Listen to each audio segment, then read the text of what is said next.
No matter how spiritual you are, if you make wrong financial decisions, you snare your financial future.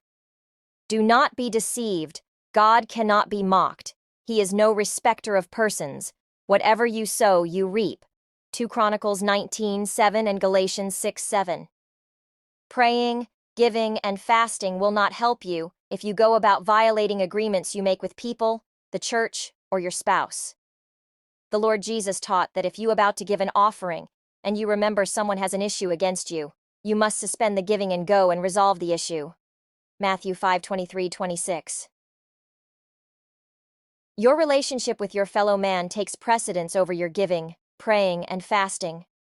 Many tithe, pray, and fast, but do not see the results, for they are snared in financial traps of their own making. Refrain from getting into agreements and making promises. You cannot keep, for a promise is as good as a credit. Not making a promise is better than making a promise you cannot keep. Ecclesiastes 5:1-7. If promises you made threaten your financial future, then go ahead and renegotiate them with a spirit of humility. Do not unilaterally brush aside your responsibilities or obligations arising from your promises, agreements, or covenants, for in heaven, you still remain liable for them. Whatever 2 or 3 people agree, the same is acknowledged in the courts of heaven. Matthew 18:19. If the agreement is violated, God himself judges and chastens the offender. 1 Corinthians 11:27-34. Never take lightly any agreement you enter into or organization you join as a member. You covenant with your spouse can also snare your finances if you violate it. God will not answer your prayers, including for your daily bread. 1 Peter 3:7. Even if you get into agreements or make a promise with a sincere heart to help a brother in trouble, yet if you fail to fulfill it, you will be punished for it. Proverbs 6:1-3. 1. My son, if you have become collateral for your neighbor, if you have struck your hands in pledge for a stranger, 2. You are trapped by the words of your mouth. You are ensnared with the words of your mouth. 3.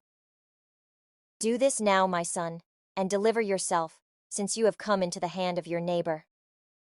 Go, humble yourself. Press your plea with your neighbor. If your mouth snared you, then only your mouth can reverse the error and deliver you. Not even the Lord Jesus can help you but your own mouth. Swallow your pride or shun shame to go back and negotiate if you realize you made a deal that has high financial risk. Guaranteeing to pay a friend's debt to his potential creditor is not a good financial decision. What if your friend sabotages you and relaxes from paying off his entire debt? He might become indifferent and the creditor will come after you, and legally you have to pay to the last cent. Not even Christ can deliver you once the creditor takes you to court. You will go broke despite your tongue speaking and fasting. Matthew 5:25-26. The best way out is to negotiate with the creditor before he reports the case against you to the judge of the court.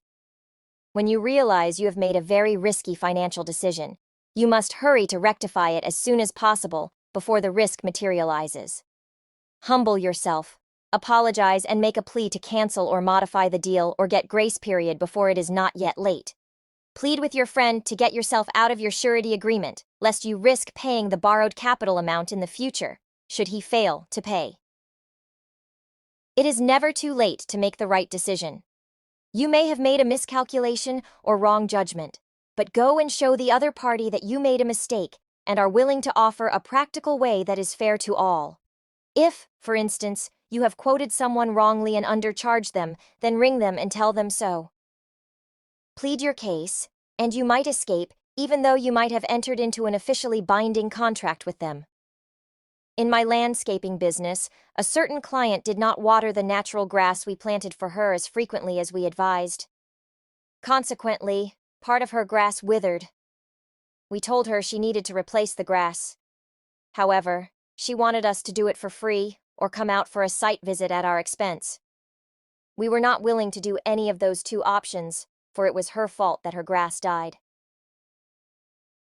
She then wrote a bad review on social media, ranting about our services being a scam. Prior to her review, we had a 100% 5-star review ratings record.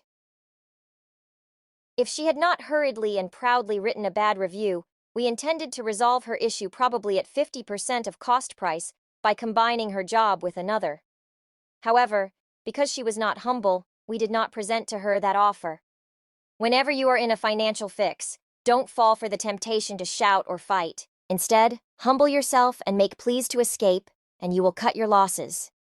If you have been blessed by this video, please like, comment, and share it. If you haven't yet subscribed to our channel, go ahead and do so.